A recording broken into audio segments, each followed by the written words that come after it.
pour réaliser des jardinières de plantes mellifères. On peut faire une jardinière de plantes aromatiques, une jardinière de légumes, une jardinière de plantes vivaces, une prairie fleurie et une jardinière avec des arbustes. Alors là, je voulais vous montrer une jardinière de plantes aromatiques. Donc bien sûr, vous allez choisir des plantes aromatiques dont le goût, dont le parfum vous plaît. Mais il faut aussi, c'est très important, choisir des plantes qui vont fonctionner ensemble, c'est-à-dire qui vont avoir le même besoin de soleil et en arrosage. Parce que vous voulez quand même une jardinière qui dure dans le temps. Ces plantes aromatiques-là sont des plantes vivaces qui peuvent durer plusieurs années. Donc c'est important de les associer correctement pour que cette jardinière puisse vivre plusieurs années. Alors dans cette jardinière d'aromatiques mellifères, j'ai choisi de l'origan. L'origan fleurit en été et est extrêmement mellifère. Il va vraiment attirer les insectes pollinisateurs. Même chose pour le thym qui a une floraison plus précoce en général. On voit là mon joli petit thym, déjà ces toutes petites fleurs ici, mais qui sont très parfumées, qui vraiment vont attirer les insectes aussi. Et je vais ajouter de la lavande, parce que la lavande aussi est magnifiquement décorative. Cette couleur bleue, ces fleurs très odorantes, ça va vraiment aussi attirer les insectes. Donc ça va faire une jardinière qui sera vraiment une cible pour ces insectes pollinisateurs. Ils vont arriver de loin, ils vont la voir, ils vont la sentir, ils vont vraiment venir chercher de la nourriture ici. Cette jardinière d'aromatique, je vais la mettre pas très loin de ma jardinière avec mon mini potager, dans lequel je vais mettre des poivrons, des tomates et des piments. Des plantes qui sont de la même famille et qui auront donc vraiment les mêmes besoins d'exposition. Donc elles ont besoin de soleil, elles ont besoin d'un terreau bien nourrissant et d'un bon arrosage. Les insectes attirés comme un aimant par les plantes aromatiques iront automatiquement polliniser les légumes qui ne sont pas très loin et qui ont besoin vraiment de l'action de ces insectes pollinisateurs pour bien fructifier. Ils vont faire des petites fleurs et c'est très important que le pollen soit transporté d'une plante à l'autre par les pollinisateurs. Une autre jardinière très mellifère que l'on peut faire, c'est avec des plantes vivaces. Les plantes vivaces, ce sont des plantes qui vont vivre plusieurs années. En général, elles disparaissent l'hiver et elles reviennent au printemps. Et parmi ces plantes vivaces, on a beaucoup de plantes qui fleurissent et qui vont être vraiment très attirantes pour les insectes pollinisateurs.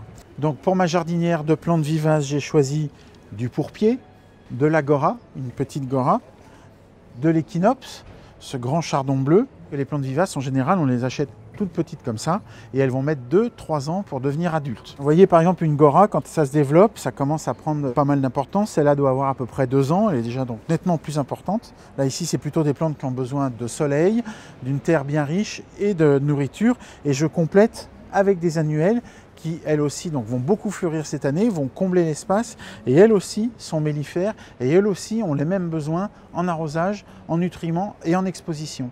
Donc ça va me faire une jardinière homogène, avec des plantes quand même relativement différentes, et qui vont attirer beaucoup de pollinisateurs différents. Alors en plante annuelle, j'ai choisi ici un bacopa, pour ces jolies fleurs blanches, une floraison plutôt rampante, retombante. Idem pour le bidens, qui va aussi pas mal retomber, qui lui a ces très belles fleurs jaunes, bien vifs, une sauge arbustive, et là, le brachicome, ravissante fleur bleu-mauve. La plante annuelle, elle va se développer dans l'année, dans la saison. Elle va démarrer au printemps, comme maintenant, elle va pousser, elle va se développer pendant l'été, et puis à l'automne, elle va finir sa floraison et elle va finir par mourir. Mais elle aura complété le décor au milieu des plantes vivaces, qui elles vont grossir tranquillement et qui sont déjà un peu plus grosses l'année prochaine. On pourra remettre 1 ou 2 annuelles pour compléter, et puis l'année d'après, les vivaces auront rempli toute la jardinière et il n'y aura plus besoin de mettre des annuelles avec. Et enfin, un autre exemple de plantes, de composition de plantes mellifères qu'on va faire dans des bacs un peu plus grands, parce que là ce sont des arbustes. J'ai sélectionné là 3 plantes qui iront bien au soleil, et là plutôt des plantes pour la mi-ombre. Donc ici, j'ai un Choisia ternatin, un oranger du Mexique. Là, j'ai une grande sauge arbustive très colorée et qui va beaucoup attirer les insectes pollinisateurs, et une clématite. Ils aiment bien venir aussi fouiller dans les fleurs des clématites. L'oranger du Mexique va faire de l'ombre au pied de la clématite. La clématite va grimper, vous pouvez mettre par exemple un petit treillage derrière pour que la clématite vienne s'enrouler et grimper. Elle aime avoir la tête au soleil et les pieds à l'ombre.